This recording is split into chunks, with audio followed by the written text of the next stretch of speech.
guys, Logan here, and welcome to my Star Wars series. I'm going to be covering every Star Wars film leading up to The Last Jedi, coming out on December 15th. I already covered every single Star Wars prequel, including Revenge of the Sith. And now, we are going to be talking about the Star Wars original trilogy, starting off with Star Wars, Episode 4, A New Hope. Or just Star Wars, if you even want to call it that. And just like in my reviews for the Star Wars prequels, this one is also going to contain spoilers. You have been warned. This movie was directed by George Lucas, who pretty much was responsible for directing the Star Wars prequels, and we won't get into them anymore. This movie came out in the year 1977. Think about that for a minute. 1977. This is the year 2017, so 2017 minus 1977 is 40 years. 40-year anniversary, and Star Wars The Last Jedi comes out this year, which makes it the 40th anniversary of this film. Star Wars, that's crazy! But anyway, getting that out of the way, this movie, like I said, came out in 1977. And I will give you my backstory on how I watched this movie for the very first time. I was in my mid-teens, the same age generation I was while watching the prequels. And I vaguely remember watching a marathon of Star Wars movies. I was watching from Star Wars Episode 1, The Phantom Menace, to Star Wars Episode 3, Revenge of the Sith. And after watching that, there was Star Wars A New Hope popping up on my television, or my family's television,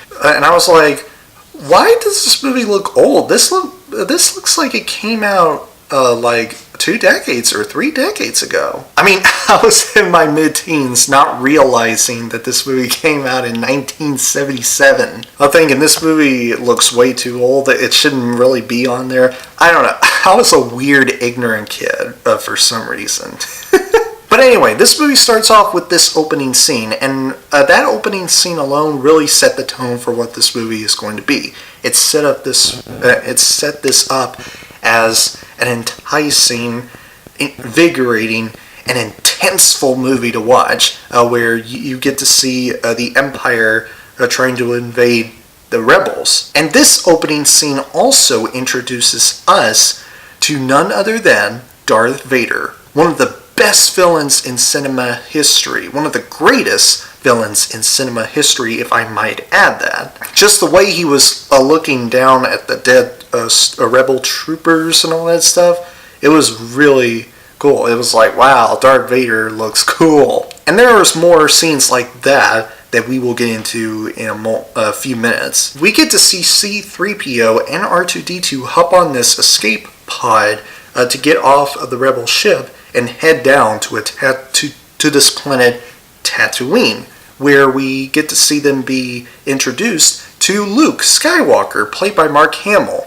Now, Mark Hamill as Luke Skywalker in this film, yes, he pretty much plays like a whiny brat at times, but he has a whiny brat side of him that pretty much made him a very lighthearted and very believable and very charismatic and very likable. It's that side of him being a whiny brat that we can really relate to and be very attaching to and just see ourselves be friends with. Even though he came off as a whiny brat at times, we still get to feel for him and care for him and like him a lot. And George Lucas, you my man, you my friend, pull that off very well, and hats off to you. I don't have my Star Wars hat, but I'm just pretending like I am. So later on in the film, we get to see Luke and C-3PO saw R2-D2 trying to find his master, who pretty much happens to be Obi-Wan Kenobi. And they then got attacked by some of the Tusken Raiders, or they call the Sand People, and this is where Obi-Wan Kenobi jumped in and saved Luke and R2-D2. And who plays Obi-Wan Kenobi in this film? Well, I will give the answer to that question, and it's pretty simple. Alec Guinness. Now, I will say this. About Ewan McGregor as Obi-Wan Kenobi in the prequels, he was pretty good in those prequels. I would say he's probably the only character in the film that I pretty much liked, besides Qui-Gon Jinn, played by Liam Neeson in The Phantom Menace. But Alec Guinness as Obi-Wan Kenobi, he pulls off every single aspect about Obi-Wan Kenobi that pretty much made him awesome. And that cannot be ignored. Like, Alec Guinness pulled his performance and his acting very well. And his character as well. Not to mention his character, Obi-Wan Kenobi. The old Obi-Wan Kenobi. And that one scene where he was telling Luke Skywalker his backstory with his father and all that stuff, it was really cool. I really liked that scene. And then we soon cut to a scene in which Darth Vader and Tarkin, I forgot his full name, just Tarkin is all that I know of his character's name. And that one admiral bragged about how powerful the Death Star is and how it's the most ultimate and powerful thing in the galaxy. And Darth Vader responded that with, "Don't be too proud of this technological terror you constructed. The ability to destroy a planet is insignificant next to the power of the Force." And that admiral doesn't believe that, thinking it's crap. Full of bull and all that stuff, and Darth Vader chokes him with the Force, and he said, "I find your lack of faith disturbing." I mean, I just really love that scene. It shows how pretty cool and awesome he is. Anyway, moving on, we get to see Anakin and Obi-Wan Kenobi seeing those little guys, I forgot what they are, being killed. And Obi-Wan Kenobi lets him know that they were killed by the Imperials. And then Luke suspected that the Imperials were looking for his home and his uncle and his wife. Not wife, aunt, I mean.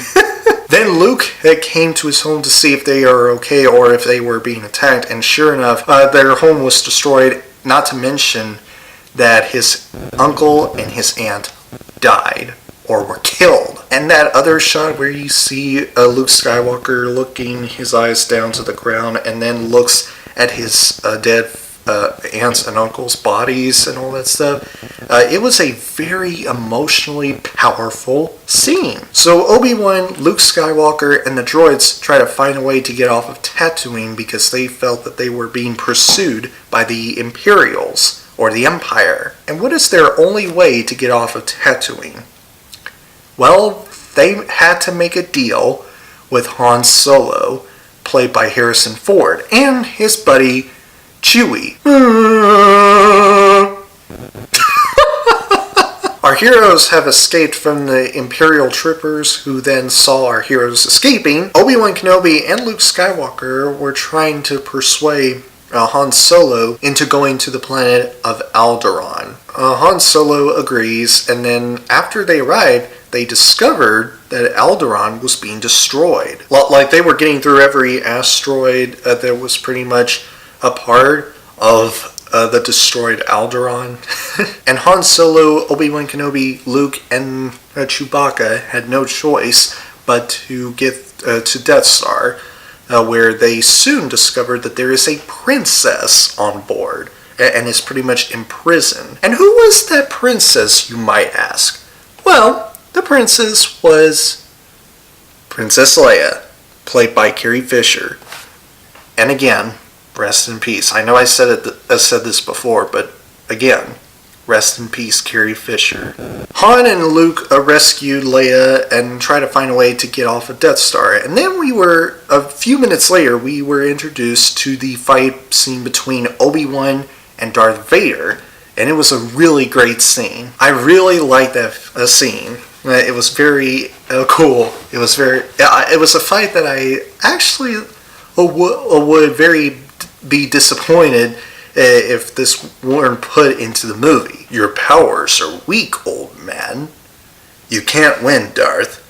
If you strike me down, I should become more powerful than you could possibly imagine. As our heroes are on their way to aboard the Millennium Falcon, we get to see Luke look over at Obi-Wan, and Obi-Wan look at Anakin, and then looked at Darth Vader and get that little smile on his face, like he wants Darth Vader to kill him. So he lifted up his lightsaber and Darth Vader killed him, and Luke was like, no! And then Obi-Wan's voice was like, run, Luke, run! And he did. And our heroes have escaped from the Death Star. And it wasn't long until we get to enter the TIE Fighter fight scene. The one where Anakin and Luke have to destroy all 4 TIE Fighters that were sent from the Death Star. And it was a pretty good scene. I like that one part where Han Solo was laughing and Luke Skywalker said, I got it! And Han Solo was like, great job, kid, don't get cocky.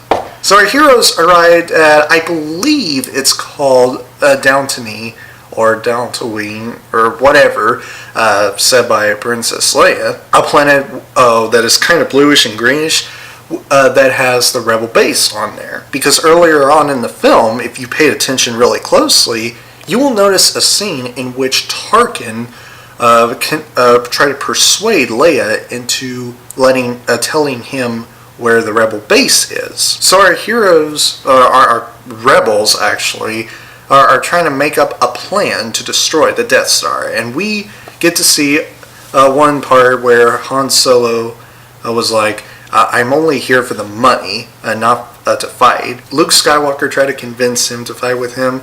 Han Solo refuses. And you can pretty much argue that he came off as like a kind of a dick, but you will not argue that he is once he appeared again in one scene which I will mention in a few minutes. So we get to watch the entire space battle between the Rebels and the Imperials, and I really enjoyed that scene. It was probably one of the best space battles in Star Wars saga, in the entire Star Wars saga, not just in the originals, but in Star Wars prequels as well. And that one part where you see Luke about to destroy the Death Star by sending in giant fireballs to a giant hole at the very end, and Obi-Wan Kenobi's voice came in and said, use the Force, Luke. Let go, Luke. Luke, trust me. Luke listens to Obi-Wan and started using the Force, while we get to see Darth Vader trying to take Luke out. And then we get to see, guess what? Han Solo saving Luke Skywalker from Darth Vader. Yep, that really turned your mind around when you thought that Han Solo was going to be a dick throughout the entire third act of the movie at the very end. But no, he's decided to turn around and start fighting for Luke Skywalker, and as well as the rebellion. So Luke Skywalker eventually destroyed the Death Star, and our heroes win! We get to celebrate! Yeah! Woohoo! So overall, guys, I really enjoyed Star Wars A New Hope. I really loved everything about this movie, save for Tarkin. He's pretty much like the only part about this movie that I actually didn't really care all that much. He pretty much was in charge instead of Darth Vader. Darth Vader should have been like in charge of the whole Death Star thing. He's pretty much like the Sith Lord. But beyond that, it's pretty much the only issue that I can kind of see myself not really caring. It's pretty much the type of movie that I can overlook. Pretty similar to what I said about Taken. And all that stuff when I did my review for Taken. I loved everybody who was a part of this movie. Mark Hamill, Carrie Fisher, Harrison Ford, James Earl Jones as the voice of Darth Vader. Oh my god. His voice was epic. Whenever you hear his voice as Darth Vader, it's just so awesome. And the special effects and the action scenes and everything else, the story, the dialogue, everything about New Hope was freaking-tastic. And this is honestly and personally George Lucas' best film in my opinion. He's pretty much did everything to set up an entire giant franchise in a very big and epic and awesome way. And it was really good. I loved everything about A New Hope. Star Wars, for certain, gets a Platinum Medal of Honor.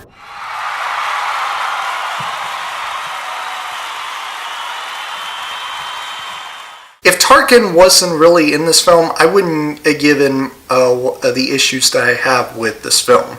But other than that, but minus the Tarkin part, this movie really pulled it off very well. So anyway, guys, that is my review for Star Wars Episode 4, A New Hope, or just Star Wars. My next review is going to be for The Empire Strikes Back. It will be uploaded next week, so be on the lookout for my The Empire Strikes Back review coming next week. I will be uploading that, and not only that, I will be uploading when I get home, and all that's up next week. So, yeah. Anyway, guys, that's about it. If you guys enjoyed my review for Star Wars, please click the like button and comment down below to let me know if you have already watched Star Wars or A New Hope.